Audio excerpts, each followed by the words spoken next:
Welcome to the Explainer. All right, if you're fresh out of school and just starting your career in oil and gas, then this one is for you. We are going to break down one of the very first and maybe one of the most critical tasks you'll need to master: handling pressure fittings. Seriously, getting this right is foundation-level stuff for a safe and successful career out in the field. So let's kick things off with a number you're going to get real familiar with: 10,000 psi. Now, to put that into perspective, that is over 50 times the pressure you'd find in a normal car tire. This is the kind of massive force we're containing, day in and day out. So what's the one thing standing between all that incredible force and a safe day on the job? Well, a lot of the time, it's a little component you can hold right in the palm of your hand. The integrity of an entire system can come down to how you handle one single pressure fitting. So let's dive in and see how to get it right every single time.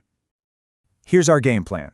We're going to start with the high stakes involved, get into the anatomy of a fitting, learn how to create that perfect seal, cover the rules of tightening, and then we'll wrap it all up with the safety golden rules you'll take to every single job site. Think of this as your quick start guide straight from the field handbook. Okay, first things first, mindset. Before you even think about touching any equipment, you have to understand and respect the environment you're in. Working with this level of pressure, well, it isn't just a mechanical task. It demands precision and an absolute, unwavering commitment to the safety rules. Let's be perfectly clear about this. This is a direct quote from the field handbook, and it's our #1 golden rule. A pressurized fitting is like a loaded weapon.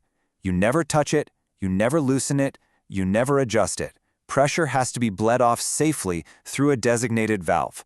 There are no exceptions to this, ever. You know, the field handbook, it doesn't pull any punches. The potential severity of getting this wrong is rated as catastrophic, and that is not an exaggeration. It means one small mistake with one fitting could have just devastating effects on assets, on the environment, and most importantly, on people, on you and your team. Now that we're all on the same page about the stakes, let's get our hands on the hardware. We're going to focus on what's called the NPT fitting, which the handbook says is probably the most common type you're going to run into. This is your bread and butter right here. So what's the deal with an NPT fitting? Well, take a look at the design. The magic is in the taper. The seal isn't made by some gasket or an O-ring. No, the seal is formed by the threads themselves physically wedging together. And that fundamental design is why getting the thread engagement perfect isn't just important, it's everything. So how do you know if it's right? You don't guess. You don't eyeball it. The handbook is super specific here. You have to gauge NPT threads as part of your normal maintenance. This isn't an optional step, you guys. It's a required check to make sure that fitting is fit for service. And this is where the rubber meets the road. Just look at the precision we're talking about. For a standard half-inch fitting, it has to screw in 4.3 turns, just by hand, before you even think about picking up a wrench. If it doesn't, you stop. Something's wrong. Either the threads are damaged or it's the wrong part. This table isn't a suggestion, it's a mandatory quality check. Okay, so we've identified our fitting, we've inspected it with a gauge, and it checks out. Now let's talk about creating that absolutely critical pressure-tight seal.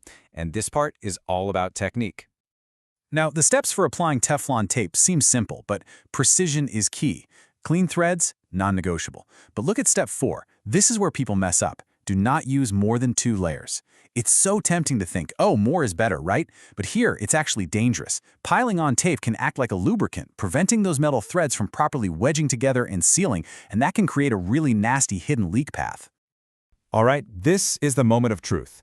This is where your technique keeps everyone safe, and where just using brute force will absolutely guarantee a failure. It's about achieving proper makeup, not just cranking on it as hard as you can.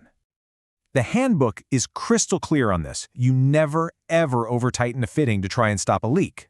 When you use brute force, you are permanently damaging the threads. You're literally destroying the very surfaces that are designed to create the seal in the first place.